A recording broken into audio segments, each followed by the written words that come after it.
देखिए, अध्याय 10 सूचना प्रौद्योगिकी का अपील अधिकरण से संबंधित है। इसको ओपन पढ़ेंगे। इसमें सेक्शन 48, 48 इंपॉर्टेंट सेक्शन है। पूछा जाता है अपील अधिकरण की से संबंधित, ये काय से संबंधित है? अपील अधिकरण से संबंधित है। इसमें देखिए पहला क्लॉज क्या कहता है।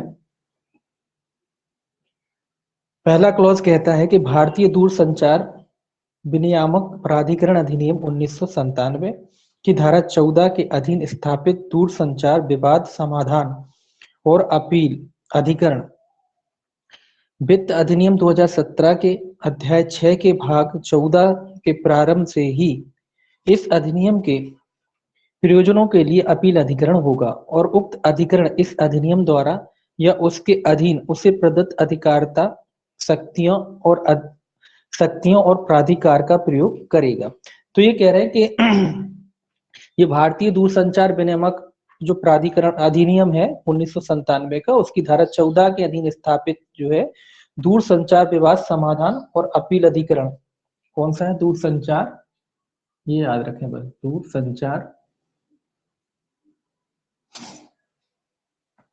दूरसंचार विवाद समाधान।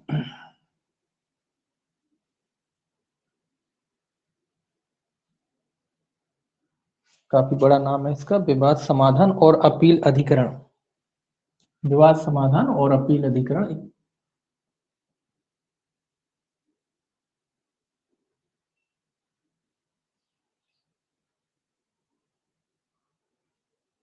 अधिकरण है जो किस अधिनियम, अधिनियम का नाम भी याद है, भारतीय दूरसंचार, बस इतना ही याद रखें। वैसे काफी,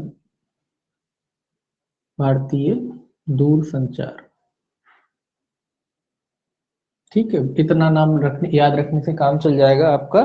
भारतीय दूरसंचार विनियामक प्राधिकरण जो अधिनियम है 1997 का, उसके अधीन जो स्थापित दूरसंचार विवाद समाधान और अपील अधिकरण है, ये इस अधिकरण को ही इस अधिनियम के तहत क्या माना जाएगा? अपील अधिकरण माना जाएगा। अलग से अपील अधिकरण नहीं है।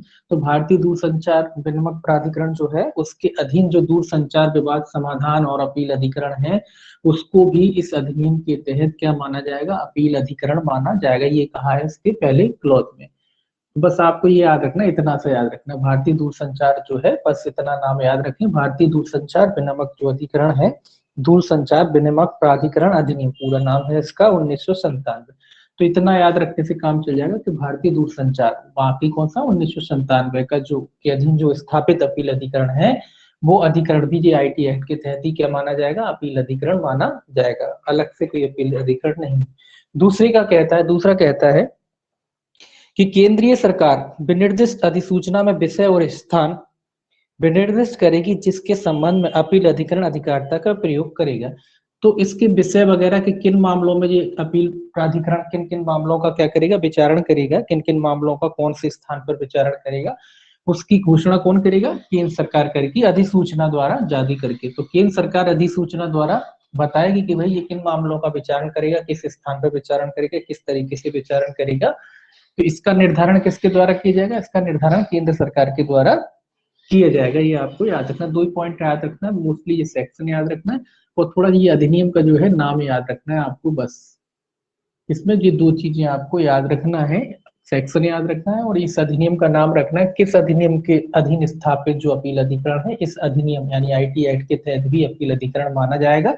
भारतीय दूरसंचार अधिनियम कह लीजिए, विनियामक अधिनियम है विनियामक प्राधिकरण अधिनियम 1997, ठीक है। इसके अधीन जो स्थापित अपील अधिकरण है वो ही अपील अधिकरण आईटी एक्ट के तहत भी अपील अधिकरण माना जाएगा और केंद्र सरकार निश्चित करेगी कि किन मामलों का ये विचारण करेगा, कहां पर विचारण करेगा और कैसे विचारण करेगा। तो अधिसूचना द्वारा केंद्र सरकार इसका निर्धारण करेगी।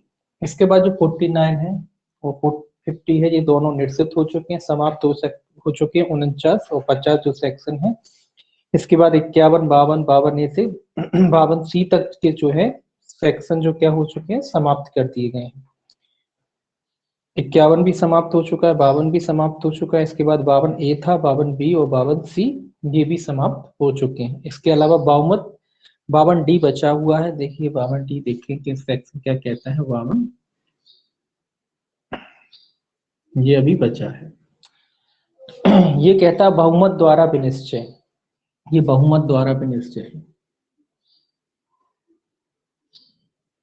बहुमत द्वारा विनिश्चय, कोई भी फैसला लिया जाएगा वो बहुमत के आधार पर लिया जाएगा। उसमें लिखा है, देखिए ये कहता है यदि दो सदस्यों से अपील, ये कहता है दो सदस्यों से मिलकर बनने वाला किसी न्यायपीठ के सदस्यों की किसी प्रश्न पर राय में मतभेद है, तो वे उस प्रश्न या उन प्रश्नों पर जिन पर उसमें मतभेद है कथन करेंगे और अपील अधिकरण के अध्यक्ष को निर्देश करेंगे, जो स्वयं उस प्रश्न या उन प्रश्नों की सुनवाई करेगा, और ऐसे प्रश्न या प्रश्नों का विनिश्चय ऐसे सदस्यों के बहुमत की राय के अनुसार किया जाएगा जिन्होंने मामले की सुनवाई की है, और जिसके अंतर्गत वे सदस्य भी हैं जिन्होंने मामले की पहली सुनवाई की थी। ये कह रहा है कि जो बहुमत के आधार पर, सीधी सीधी बात कह रहा है कि जब कोई न्यायपीठ द्वारा, दो न्यायपीठ है, दो मजिस्ट्रेट है, न्यायपीठ है, दोनों की राय में मतभेद है, मतलब एक इस पक्ष की तरफ है और एक इस पक्ष की तरफ है, इस तरीके का कोई मामला है, तो इस मामले को कहाँ भेजा जाएगा, फिर इस मामले को अपील अधिकरण में भेजा जाएगा। कहाँ भेजा जाएगा? अपील में भेजा जाएगा। और अपील अधिकरण का जो निर्देश अध्यक्ष या निदेशक कह लीजिए, जो अध्यक्ष वगैरह होता है, वो क्या करेगा? इसका फैसला करेगा बहुमत के आधार पर। बहुमत के आधार पर कैसे होगा? सीधी सी बात है, दो पक्ष होते हैं, एक इस तरफ है, एक इस तरफ है, तो ये विनिश्चय करेगा दोनों में से, या तो इसका साइड लेगा या इसका साइड लेगा, दोनों में से किसी का लेगा ना, तो दो एक से एक तरीके से क्या हो जाएगा, बहुमत के आधार पर क्या हो जाएगा, निर्णय लिया जाएगा। तो ये उसी के बारे में बात कर रहा है कि जब भी कोई डिस्प्यूट वगैरह होता है तो अपील अधिकरण के अध्यक्ष के समक्ष भेजा जाएगा और अपील अधिकरण क्या करेगा, बहुमत के आधार पर निर्णय लेगा। अभी देखिए बहुमत कब होता है? जब विषम संख्याएं होती है तब बहुमत ठीक रहता है, लेकिन अगर जब सम संख्या हो जाती है तो फिर गड़बड़ आ जाती है, एक इस तरफ है और एक इस तरफ है। विषम संख्या में क्या होता है? विषम संख्या जब, जैसे अभी सम संख्या है, दिक्कत हो गई, एक इस तरफ, एक इनका पक्ष ले रहा है, एक इधर का पक्ष ले रहा है। लेकिन विषम संख्या में क्या होता है? जैसे तीन हो गई संख्या, जिस अपील अधिकरण पर चला गया, अब तीन संख्या हो गई, इसने अपील अधिकरण के अध्यक्ष ने क्या हुआ, या तो वो इसका सपोर्ट करेगा या इसका, तो दो एक के हिसाब से क्या हो जाएगा मामला। इसीलिए ये कह रहा है कि जो भी मामला निपटाया जाएगा, कैसे निपटाया जाएगा? बहुमत के आधार पर। तो बहुमत के आधार पर निपटाने के लिए क्या करना पड़ेगा? अपील अधिकरण को मामला भेजा जाएगा। जब दो न्यायाधीश आपस में लड़ बैठे कि भैया ये है, ये है, एक कुछ और बात कह रहा है, दूसरा कुछ और बात कह रहा है, तो फिर अपील अधिकरण के अध्यक्ष के पास मामला भेज दिया जाएगा, और अपील अधिकरण का जो अध्यक्ष है वो कैसे निपटाएगा? बहुमत के आधार पर मामले को निपटाएगा। ये खास नहीं है। इसके बाद देखिए 53 और 54 भी खत्म कर दी गया है। उसके बाद 55 देखिए, सेक्शन जो इसका 55 है, 55 कहता है अपील अधिकरण का गठन करने वाले आदेश का अंतिम होना और उसकी कार्रवाई का अविनिश्चय अविधिमान न होना। जी कह रहा है अपील अधिकरण के गठन करने वाला जो आदेश है, गठन से संबंधित है, उसका अपील अधिकरण के गठन का जो आदेश है वो क्या होगा? अंतिम होगा, और उसकी कार्रवाई को किसी भी प्रकार से अविधिमान नहीं घोषित किया जाएगा, इससे संबंधित है। देखिए इसमें क्या कहता है, इसमें लिखा है केंद्र सरकार का अपील अधिकरण के अध्यक्ष या सदस्य के रूप में किसी व्यक्ति की नियुक्ति करने वाला कोई आदेश किसी भी रीति से प्रश्नगत नहीं किया जाएगा, और अपील अधिकरण का कोई भी कार्य या उसके समक्ष कार्रवाई केवल इस आधार पर किसी रीति से प्रश्नगत नहीं की जाएगी कि अपील अधिकरण के गठन में कोई दोष है। तो सिंपल सी बात कह रहा है कि गठन में कोई दोष है, जब केंद्र सरकार अपील अधिकरण का गठन करती है, अपील अधिकरण के अध्यक्ष और अन्य सदस्यों की नियुक्ति करती है, तो उसको किसी भी आधार पर प्रश्नगत नहीं किया जाएगा। बस इतना याद रखें, किसी भी आधार पर प्रश्नगत नहीं किया जाएगा, और केवल इस आधार पे कि भाई इनकी गलती, कोई त्रुटि रही है, इस आधार पे आप किसी जो निर्णय वगैरह उसको चैलेंज नहीं कर सकते। तो ये कह रहा है कि गठन के आधार पे आप किसी भी डिसीजन वगैरह को, निर्णय वगैरह को जो अपील अधिकरण द्वारा लिए गए हैं, उसको चैलेंज नहीं कर पाओगे कि भैया जी नियुक्ति में गलती थी, इसलिए हमारा डिसीजन भी बोले ठीक नहीं हुआ है। तो इस तरीके का आप कोई आक्षेप नहीं कर सकते। अगर केंद्र सरकार ने कोई भी नियुक्ति वगैरह की है, अपील अधिकरण का गठन आदि किया है, तो उस पर किसी भी प्रकार का आक्षेप नहीं किया जा सकता। ये कहता है सेक्शन 55। बस इतना ही कहता है। इसके बाद 56 भी निश्चित हो चुका है, समाप्त हो चुका है इसका। इसके बाद देखिए 57, सेक्शन 57, सेक्शन 57 है अपील अधिकरण को अपील। जो अपील है, किसको अपील है? अपील अधिकरण को।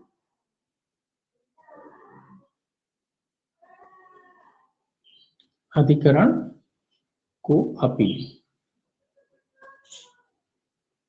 किसको अपील हो रही है? अपील अधिकरण को। ये देखिए ये क्या कहता है, इसमें पहला क्लॉज देखिए क्या कहता है। पहला क्लॉज कहता है उपधारा 2 में जैसा उपबंधित है उसके सिवाय इस अधिनियम के अधीन नियंत्रक या न्याय निर्णयक अधिकारी द्वारा किए गए किसी आदेश से व्यथित कोई व्यक्ति उस अपील अधिकरण को अपील कर सकेगा जिसकी उस विषय में अधिकारता है। तो ये कह रहे भाई कहाँ कर सकेंगे? जहां अधिकारता, जो अधिकारता रखता है उसको क्या की जा सकती है? अपील की जा सकती है। किसके निर्णय की? ये याद रखना है। किसके निर्णय की अपील होती है ये याद रखना आपको, नियंत्रक या जिसने निर्णय दिया है, न्याय निर्णयक अधिकारी।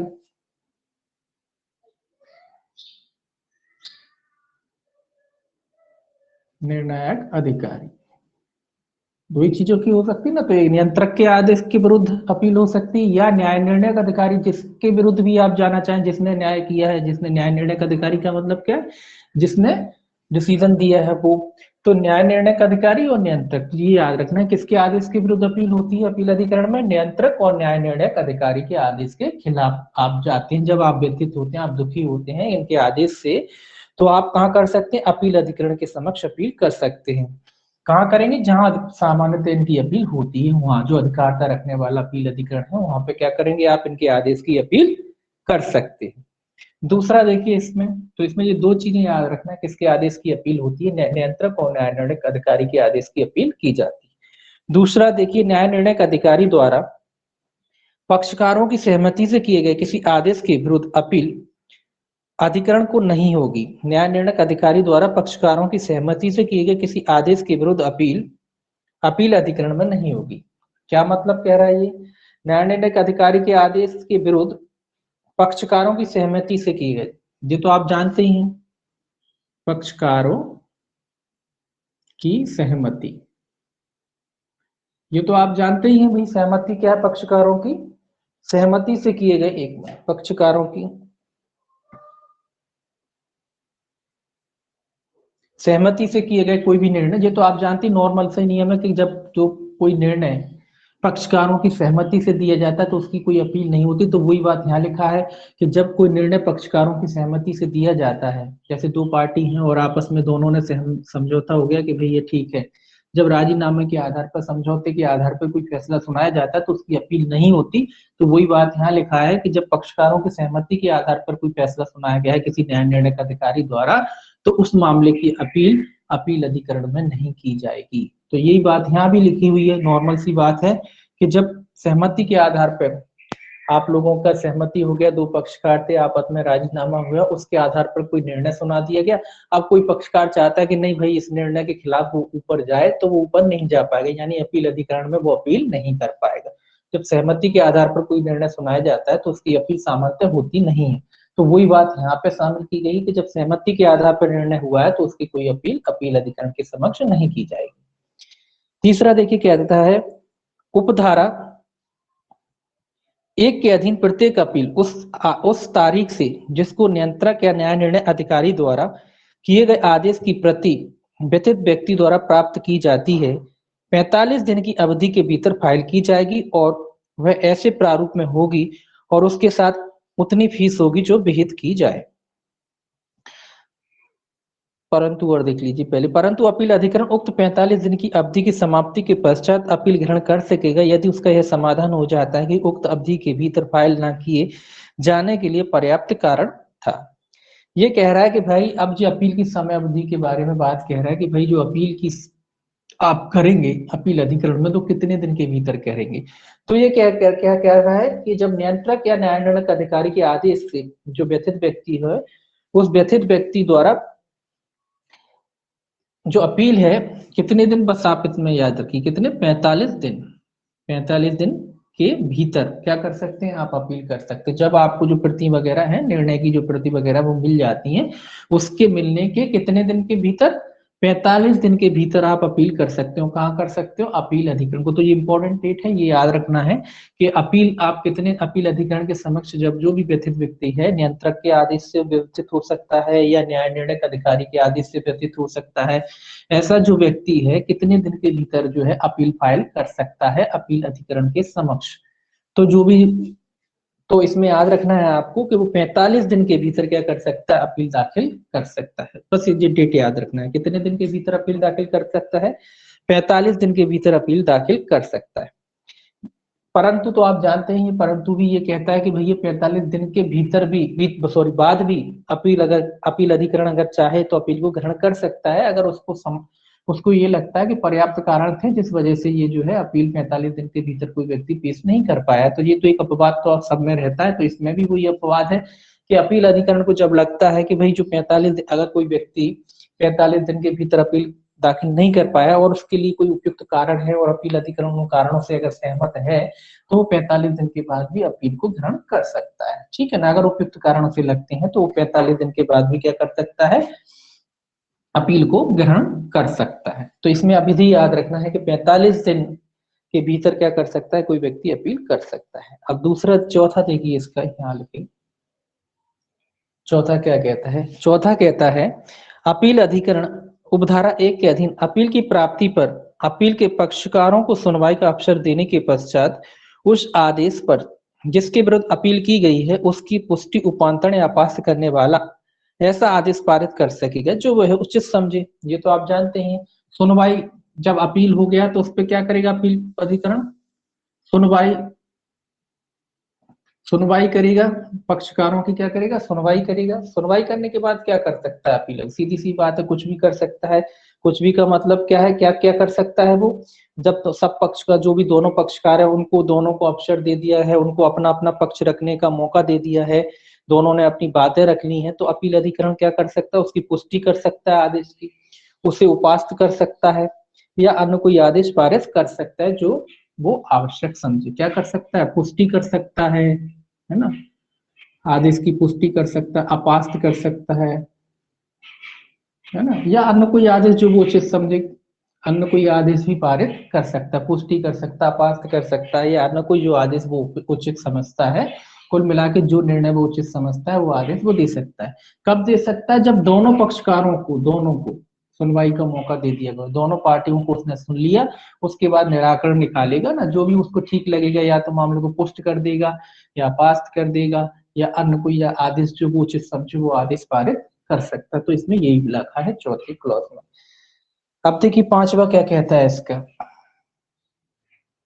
पांचवा कहता है अपील अधिकरण अपने द्वारा किए गए प्रत्येक आदेश की एक प्रति अपील के पक्षकारों को संबंधित नियंत्रक या न्याय निर्णय अधिकारी को भेजेगा। ये कॉपी से संबंधित है कि जब अपील अधिकरण अपना निर्णय सुनाता है, कौन अपील अधिकरण अपना निर्णय सुनाता है, तो ये कॉपी की बात कह रहा है, कॉपी ये अपने आदेश की कॉपी किन किन को देगा, इनको देगा, नियंत्रक या न्याय निर्णय अधिकारी को भेजेगा एक कॉपी को, दूसरा किसको भेजेगा, जो पक्षकार हैं उनको भेजा जाएगा।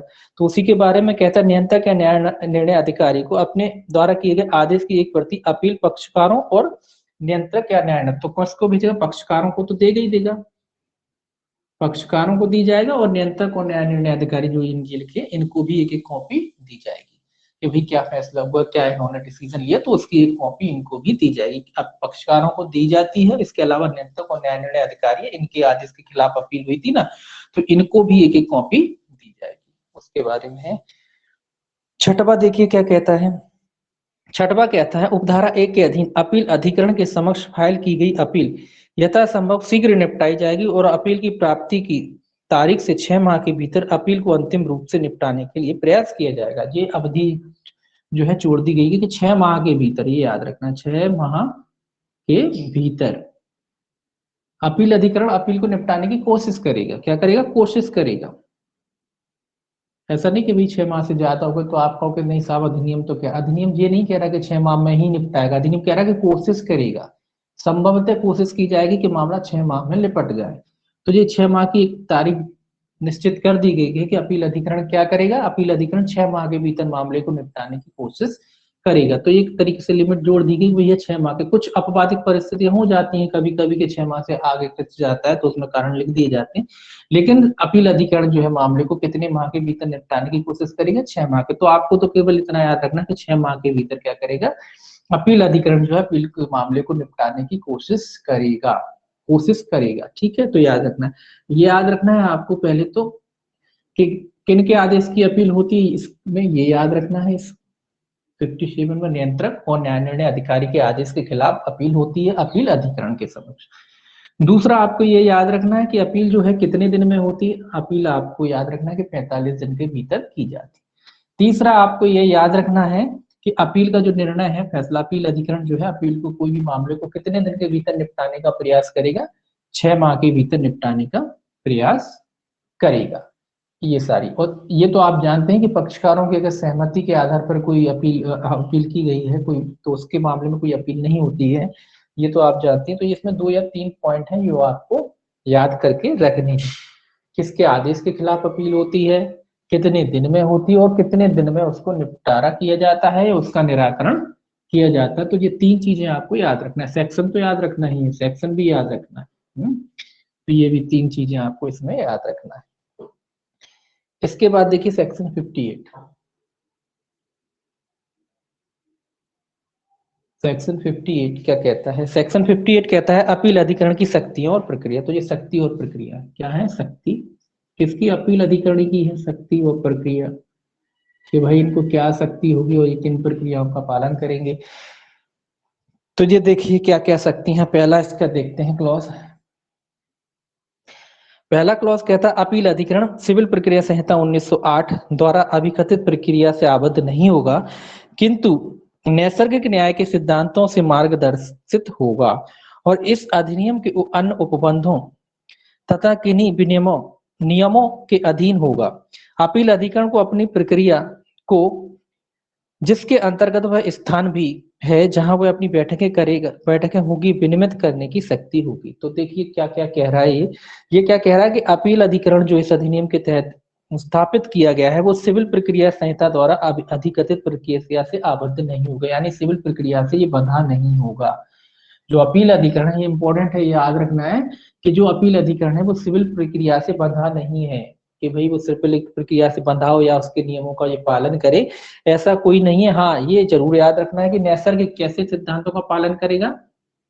नैसर्गिक न्याय के, या कह लीजिए जिनको कहते हैं हम प्राकृतिक न्याय, नैसर्गिक न्याय के सिद्धांतों का, नैसर्गिक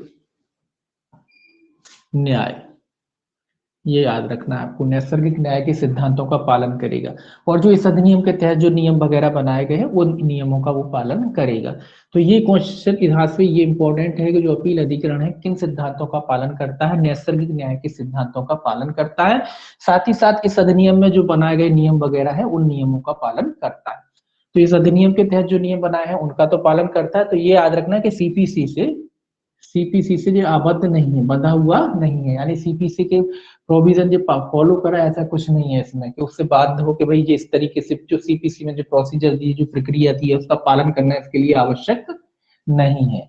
इसके लिए सीपीसी के प्रोसीजर का पालन करना आवश्यक नहीं है। अब आप कहोगे कि भाई करेगा ही नहीं, कर सकता अगर उसे लगता है कि भाई सीपीसी के तरह बिल्कुल इस सिद्धांत का पालन हो रहा है, उनको लग रहा है कि नहीं ठीक है करना चाहिए तो कर लेगा, लेकिन कोई आबद्धता नहीं, कोई बाध्यता नहीं है उसको कि वो इसको प्रोसीजर को मानने के लिए बाध्य हो कि नहीं भाई इसी तरीके से किया जाएगा, अगर इसमें कोई त्रुटि तो इस तरीके से बाध्यता नहीं।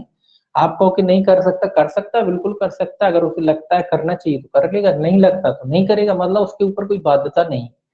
वो केवल इतना ध्यान रखेगा कि जो भी वो प्रक्रिया का पालन कर रहा है उसमें नैसर्गिक न्याय हो, मतलब वो नैसर्गिक न्याय के आधार पर चलेगा। अगर उसे लगता है कि सीपीसी की प्रक्रिया का पालन करके नैसर्गिक न्याय के सिद्धांत की पूर्ति हो रही है तो उसका पालन कर लेगा।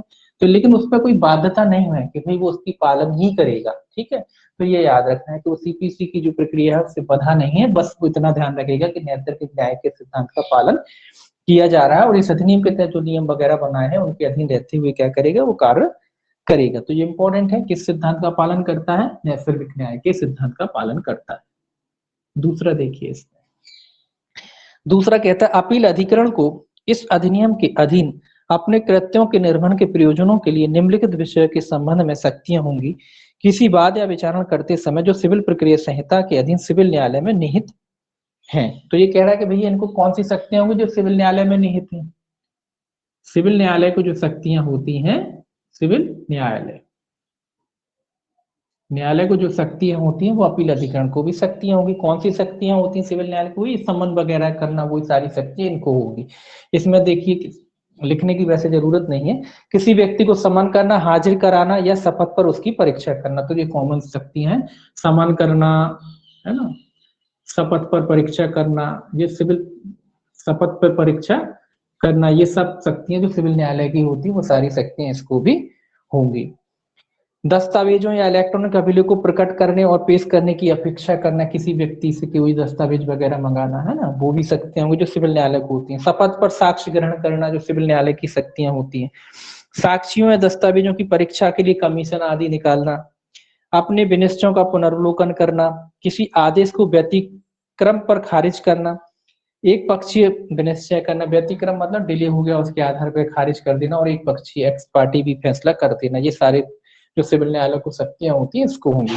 कोई अन्य विषय जो विहित किया जाए, तो सिविल न्यायालय की जो नॉर्मल शक्तियां होती हैं, सामान वगैरह करना, दस्तावेज वगैरह मंगाना, है ना, ये सारी शक्तियां इसको भी होंगी।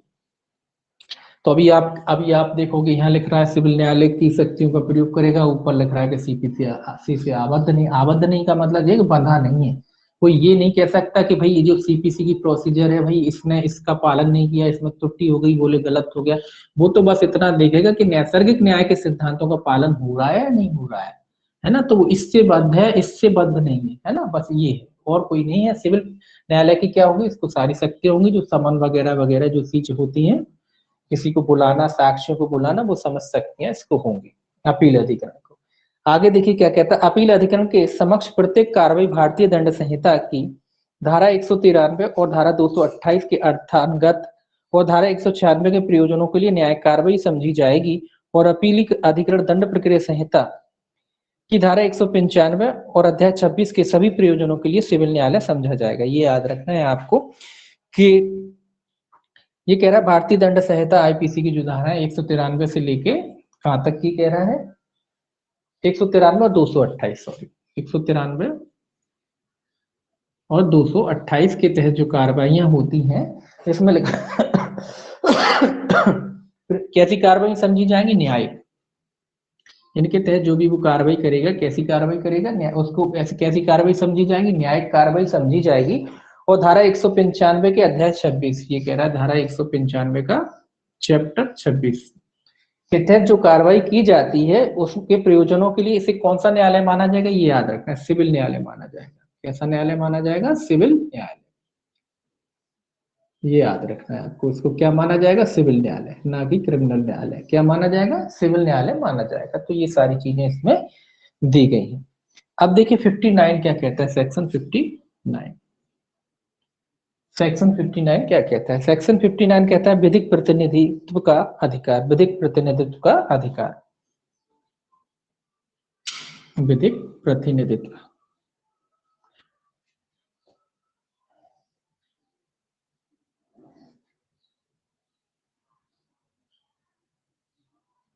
तो विधिक प्रतिनिधित्व का जो है अधिकार दिया गया है। इसमें लिखा अपीलार्थी अपील अधिकरण के समक्ष अपना मामला प्रस्तुत करने के लिए स्वयं हाजिर हो सकेगा या एक या अधिक विधिक व्यवसायियों को अथवा उसके किसी अधिकार को प्राधिकृत कर सकेगा। विधिक प्रतिनिधित्व मतलब वकीलों की सहायता ले सकता है कोई भी व्यक्ति। इसमें लिखा है कि अपीलार्थी जो अपील करता है, अपीलार्थी अपील अधिकरण के समक्ष अपना मामला प्रस्तुत करने के लिए स्वयं हाजिर हो सकता है या एक अथवा अधिक विधि व्यवसायियों को अथवा अपने किसी अधिकारी को प्राधिकृत कर सकता है। तो भैया कोई जो भी अपीलार्थी है, जिसने भी अपील करता है अपील अधिकरण के समक्ष, या तो अकेला भी जा सकता है, अपने वकील के माध्यम से भी जा सकता है। मतलब ऐसा नहीं कि एक वकील हो सकता है, दो वकील भी लगा सकता है, तीन, जितने लगाना चाहे लगा सकता है अपने वकीलों के माध्यम से जा सकता है, या फिर किसी अपना जो कोई अधिकारी वगैरह है उसके माध्यम से भी क्या कर सकता है, ये प्रस्तुत हो सकता है। कहाँ प्रस्तुत हो सकता है, अपील अधिकरण के समक्ष। कोई भी जो मामला है अपना रखने के लिए, तो इनके माध्यम से ये क्या कर सकता है, अपील अधिकरण के समक्ष प्रस्तुत हो सकता है। तो ये इसमें कहा है कि इनकी तरफ से ये लोग भी प्रस्तुत हो सकते हैं। वकील की सहायता लेना चाहता है कोई तो वकील की सहायता ले सकता है, एक वकील, दो वकील, जितने वकीलों की सहायता लेना चाहे उतने वकीलों की सहायता ये ले सकता है। विधिक प्रतिनिधित्व का अधिकार होगा, मतलब अपनी तरफ से प्रतिरक्षा कराने का इनको अधिकार होगा। ये लोग इसकी तरफ से क्या करेंगे, प्रतिरक्षा करेंगे, इसके मामले को उठाएंगे। 60 देखिए क्या कहता है, 60 कहता है परिसीमा, ये परिसीमा की बात कहता है, लिमिटेशन की बात कहता है। ये कहता है परिसीमा अधिनियम 1963 के उपबंध जहां तक हो सके अपील अधिकरण को की गई अपीलों को लागू होंगे। तो ये बस इतना कहता है कि परिसीमा जो अधिनियम है, परिसीमा अधिनियम के प्रोविजन अपील अधिकरण पर भी लागू होंगे, बस इतना याद रखना है। क्वेश्चन यही बन सकता है कि भाई परिसीमा अधिनियम के जो प्रोविजन है क्या अपील अधिकरण को लागू होते हैं या इस अधिनियम में लागू होते हैं। तो ये 60 धारा 60 कहती है कि अपील परिसीमा अधिनियम के जो प्रोविजन है अपील अधिकरण को लागू होते हैं। तो याद रखेंगे कि जो परिसीमा अधिनियम में जो अवधियां दी गई हैं वो यहाँ भी लागू होंगी, ठीक है ना। परिसीमा अधिनियम में अवधि दे रखी है कि भाई अपील कितने दिन में होगी, वो सारी अवधियां जो है यहाँ भी लागू होंगी।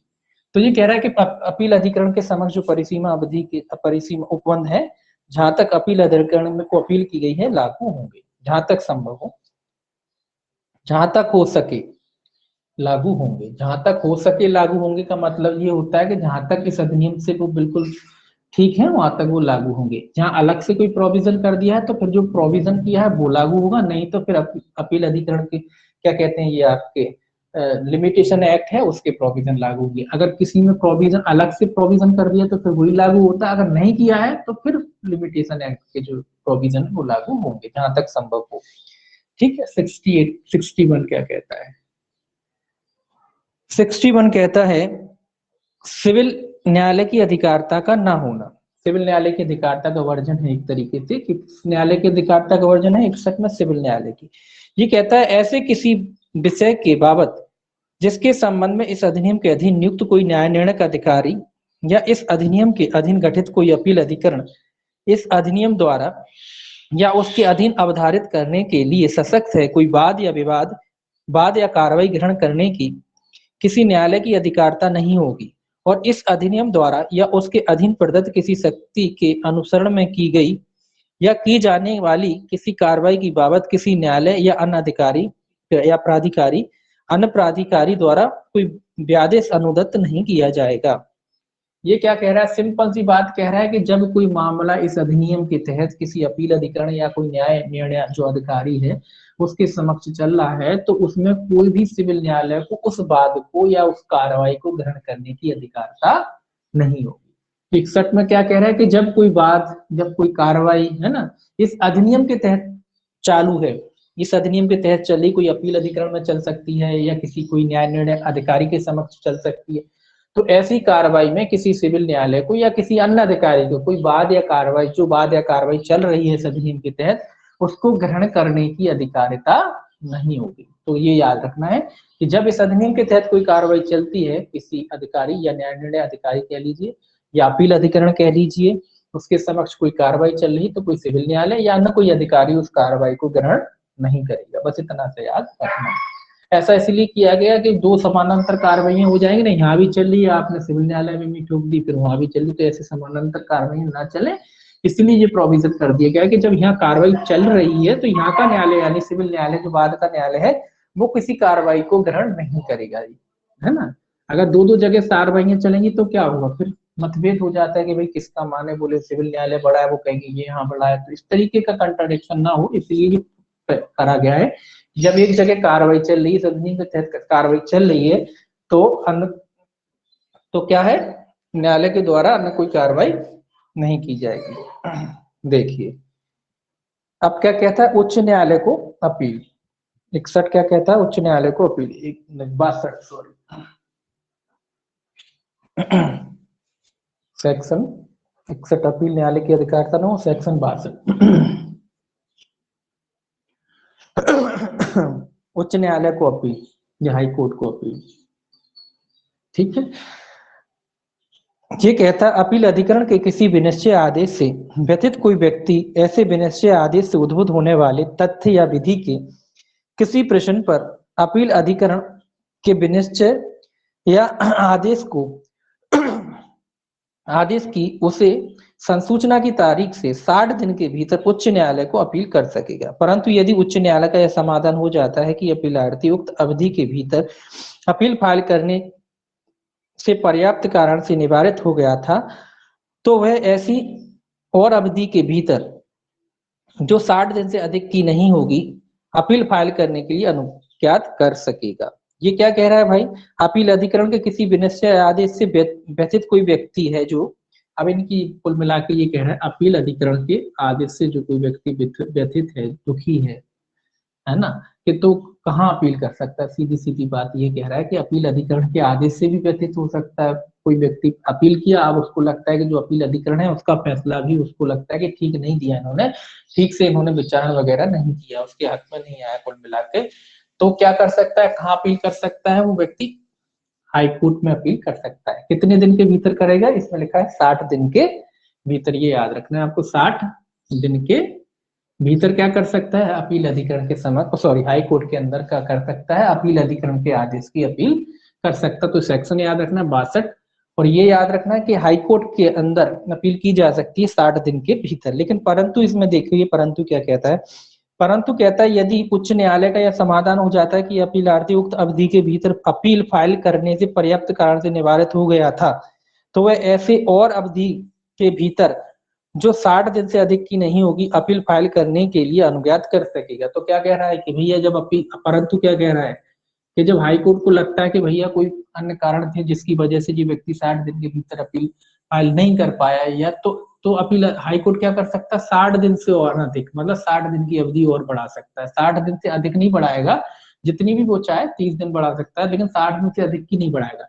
तो 60 दिन से अनधिक की जो है अवधि को क्या कर सकता है, वो बढ़ा सकता है। कौन बढ़ा सकता है, हाई कोर्ट। हाई कोर्ट 60 दिन से अनधिक की, जो 60 दिन अधिकतम है, मतलब इससे ऊपर नहीं बढ़ाएगा। 30 दिन बढ़ा सकता है, 15 दिन बढ़ा सकता है, 1 महीना है ना, 60 दिन भी बढ़ा सकता है। तो 60 दिन से अनधिक की अवधि हाईकोर्ट भी चाहे तो बढ़ा सकता है, इससे ज्यादा नहीं बढ़ाएगा। कब बढ़ाएगा, जब हाईकोर्ट को लगता है कि पर्याप्त कारण है जिसकी वजह से ये जो व्यक्ति हाईकोर्ट में अपील नहीं कर पाया, तो वो 60 दिन से अनधिक की अवधि को बढ़ा सकता है, याद रखेंगे। तो अपील अधिकरण के आदेश की अपील कहाँ होगी, हाईकोर्ट में होगी। कितने दिन के भीतर होगी, 60 दिन के भीतर होगी।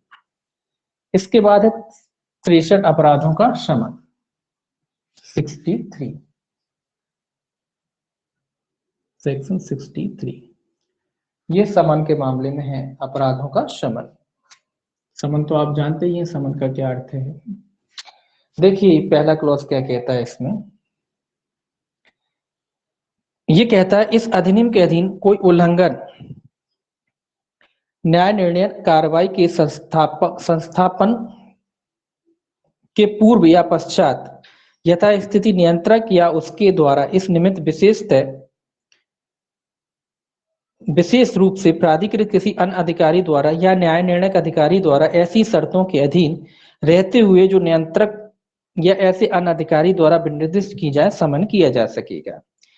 परंतु ऐसी राशि किसी भी दशा में शास्ति की उस अधिकतम रकम से अधिक नहीं होगी जो इस अधिनियम के अधीन इस प्रकार समन किए गए उल्लंघन के लिए अधिरूपित है। तो ये कह रहा है समन मतलब यहाँ राजीनामे की बात चल रही है कि ये जो राजीनामा भी इन मामलों में हो सकता है। तो राजीनामा ये कह रहा है भाई किन किन के कैसे होगा, किन के माध्यम से हो सकता है, इसमें लिखा है नियंत्रक या इसके द्वारा, इसमें लिखा है न्याय निर्णय कार्रवाइयों के संस्थापन के पूर्व या पश्चात यथास्थिति नियंत्रक या उसके द्वारा इस निमित्त विशेष रूप से प्राधिकृत किसी अन्य अधिकारी द्वारा, या न्याय निर्णय अधिकारी भी आएगा इसमें, नियंत्रक के द्वारा किया जा सकता है, या इसके द्वारा प्राधिकृत कोई अन्य अधिकारी हो सकता है उसके द्वारा किया जा सकता है, या न्याय निर्णय अधिकारी द्वारा, या फिर न्याय निर्णय अधिकारी जो आपने पढ़ा था, न्याय निर्णायक अधिकारी। ठीक है, न्याय निर्णायक अधिकारी जो होता है, निर्णायक अधिकारी था, उसके माध्यम से राजीनामा कुल मिला के किया जा सकता है। इनके माध्यम से अगर ये चाहते हैं कि भाई राजीनामा हो सकता है तो राजीनामा किया जा सकता है। लेकिन इसमें लिखा है कि राजीनामा हो तो सकता है, लेकिन इसमें लिखा है कि अगर किसी शास्ति वगैरह, परंतु ऐसी शास्ति किसी भी दशा में शास्ति की उस अधिकतम रकम से अधिक नहीं होगी जो इस अधिनियम के अधीन इस प्रकार समन किए गए उल्लंघन के लिए अवधारित है। तो ये कह रहा है कि राजीनामा ये किया तो जा सकता है। आप राजीनामा करेंगे तो स्वाभाविक सी बात है कि जुर्माना वगैरह जो भी है आप भर दीजिए, उसके बाद समन वगैरह हो जाएगा, राजीनामा हो जाएगा। तो ये कह रहा है कि भैया उतनी रकम से ज्यादा रकम वसूल नहीं की जाएगी जितना जो मामले में निर्धारित की गई थी, जितना उनको सजा दिया गया था उसमें निर्धारित रकम थी ना, कुल मिला के निर्धारित जो रकम है उससे अधिक का कुल मिला के समन या राजीनामा नहीं किया जाए। ऐसा नहीं किया जाए कि मान लीजिए किसी मामले में 1 लाख रुपया निर्धारित रकम है और आप कह रहे हैं कि 2 लाख दे दो, बोले समन, ये लोग कहेंगे नहीं 2 लाख भर दो, तो नहीं, उससे ज्यादा नहीं, वही रकम के आधार पर क्या होगा, समन हो सकता है। जितनी रकम तय है उसके आधार पर ही होगा समन, मतलब जो जुर्माना होता है जिसका जो लगी हुई है दंडनीय है, जो जितना तय है उसके आधार पर, उससे ज्यादा रकम की वसूली नहीं की जाएगी। दूसरा देखिए क्या कह रहा है इसका, दूसरा कह रहा है उपधारा 1 की कोई बात उस व्यक्ति को लागू नहीं होगी जो उसके द्वारा किए गए पहले उल्लंघन जिसका समन किया गया था तारीख से 3 वर्ष की अवधि के भीतर वही वैसा ही उल्लंघन करता है। ये कह रहा है कि भैया ये वाली जो बात थी, ऊपर वाली बात, कौन सी वाली बात, कोई के जुर्माने की रकम जितना दंड है उससे ज्यादा नहीं होगी, वो वाली बात। ये कह रहा है कि उस व्यक्ति पे लागू नहीं होगी जो पहले भी इसका समन, मतलब इनका पहले भी राजीनामा हो गया है, उसके बाद 3 वर्ष बाद फिर से ये अपराध करते हैं, तो इनके मामले में वो बात लागू नहीं होगी। इनके मामले में अगर जो सजा की रकम मान लीजिए 1 लाख है, तो इनसे 2 लाख 3 लाख जो भी है वो लिए जा सकते हैं, तो इनके मामले में वो बात लागू नहीं होगी। कौन से, जो पूर्व दोष सिद्धि वाले व्यक्ति हैं और 3 वर्ष के भीतर दोबारा अपराध करते हैं, 3 वर्ष के बीच क्या कर रहे हैं, दोबारा अपराध करते, तो ऐसे व्यक्तियों के मामले में ये बात, ऊपर वाली बात लागू नहीं होगी कि जो जुर्माने की रकम है उतना ही वसूलो, उससे ज्यादा नहीं वसूलो, तो इनसे ज्यादा वसूला जा सकता है। कब, जब राजीनामा होता है, समन हो रहा, तो इन लोगों से ज्यादा लिया जा सकता है। कौन से व्यक्ति, जो पूर्व में अपराध कर चुके हैं और 3 वर्ष के भीतर पुनः अपराध करते। स्पष्टीकरण कहता है इस उपधारा के प्रयोजनों के लिए उस तारीख से जिसको उल्लंघन का पहले समन किया गया था 3 वर्ष की अवधि की समाप्ति के पश्चात किया गया कोई दूसरा या पश्चातवर्ती उल्लंघन पहला उल्लंघन समझा जाएगा। ये कह रहा है 3 वर्ष के बाद जो उल्लंघन किया जाता है दोबारा से, तो फिर वो पहला उल्लंघन समझा जाएगा। 3 वर्ष के भीतर काउंटिंग की जाएगी, और 3 वर्ष की अगर बात करते हैं, मतलब जो 3 वर्ष हो गया इसके बाद अगर वो कोई व्यक्ति उल्लंघन करता है तो उसको पहला उल्लंघन माना जाएगा। समझ में आई ये बात? पहला मतलब ये है कि 3 वर्ष के भीतर करता है तब तो दोबारा माना जाएगा, और मान लो 3 वर्ष से अधिक का अवधि हो गया है तो फिर उसे पहले ही माना जाएगा, है ना। ये कह रहा है 3 वर्ष के बाद करता है तो उसे क्या माना जाएगा, पहला माना जाएगा। तो 3 वर्ष के अंदर ही अंदर करता है तो फिर दूसरा तीसरा जो भी है माना जाएगा, ठीक है। 3 वर्ष के बाद करता है तो फिर उसे पहले ही काउंट किया जाएगा। अब देखिए तीसरा क्या कहता है इसका क्लॉज। तीसरा क्लॉज कहता है जहां उपधारा 1 के अधीन किसी उल्लंघन का समन किया गया है वहां इस प्रकार समन किए गए उल्लंघन की बाबत उस उल्लंघन के दोषी व्यक्ति के विरुद्ध यथास्थिति कोई कार्रवाई या अतिरिक्त कार्रवाई नहीं की जाएगी। ये तो आप जानते हैं कि जब उल्लंघन हो गया है, ये क्या कह रहा है कि किसी व्यक्ति के खिलाफ जब क्या हो गया, समन हो गया, एक तरीके से समन कर लिया गया है, तो क्या फिर उसके खिलाफ अतिरिक्त वगैरह कार्रवाई की जाएगी? कह रहे भाई उसके खिलाफ फिर अतिरिक्त कार्रवाई वगैरह नहीं की जाएगी। क्या नहीं की जाएगी? कोई अतिरिक्त कार्रवाई। ये याद रखना है आपको कि जब समन वगैरह हो गया, राजीनामा वगैरह हो गया है किसी व्यक्ति के खिलाफ, तो फिर उसके खिलाफ कोई अतिरिक्त कार्रवाई वगैरह नहीं की जाएगी। ये आपको क्या करना है, याद रखना है। ये आपको याद रखना है कि उस व्यक्ति के खिलाफ अतिरिक्त कार्रवाई आदि नहीं की जाएगी। क्या नहीं की जाएगी? कोई अतिरिक्त कार्य में, मतलब इसके अलावा उसके खिलाफ कोई कार्रवाई नहीं की जाएगी। ये आपको याद रखना।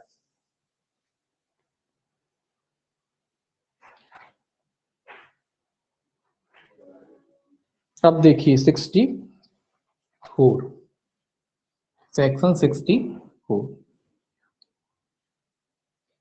ये कहता है शास्ती या प्रतिकर की वसूली। वसूली है ये, बस इतना याद रखिए। ये क्या है? वसूली। काय से संबंधित है? वसूली से। काय की वसूली? सवाल की बात है जो शास्ती है, जो प्रतिकर लगाया गया है, अगर कोई व्यक्ति अदा नहीं करता है तो उसकी वसूली से संबंधित है। ये क्या कहता है? ये कहता है इस अधिनियम के अधीन अधिरोपित शास्ती या अधिनिर्णय प्रतिकर यदि उसका संदाय नहीं किया जाता है भू राजस्व की बकाया के रूप में वसूल की जाएगी और यथास्थिति अनुज्ञप्ति या इलेक्ट्रॉनिक चिन्ह प्रमाण पत्र शास्ती का संदाय किए जाने तक निलंबित रखा जाएगा। ये क्या कह रहा है भाई?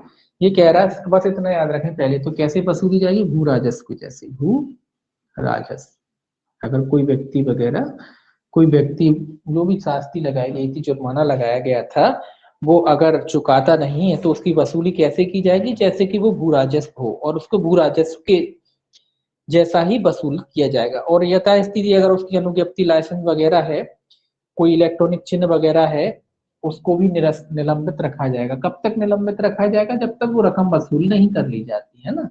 तो निलंबन कब तक रखा जाएगा? उसका लाइसेंस वगैरह है या कोई इलेक्ट्रॉनिक चिन्ह वगैरह है जिसका वो इस्तेमाल करता है, तो उसको निलंबित रखा जाएगा। कब तक रखा जाएगा? जब तक उस राशि की वसूली नहीं हो जाती। और कैसे वसूली जाएगी? जैसे कि वो भू राजस्व हो। तो भू राजस्व की बकाया की तरह उसकी राशि को क्या किया जाएगा? वसूला जाएगा। ठीक है, ये हो गया आपका अध्याय 10। इसके बाद जो आपका अध्याय शुरू होता है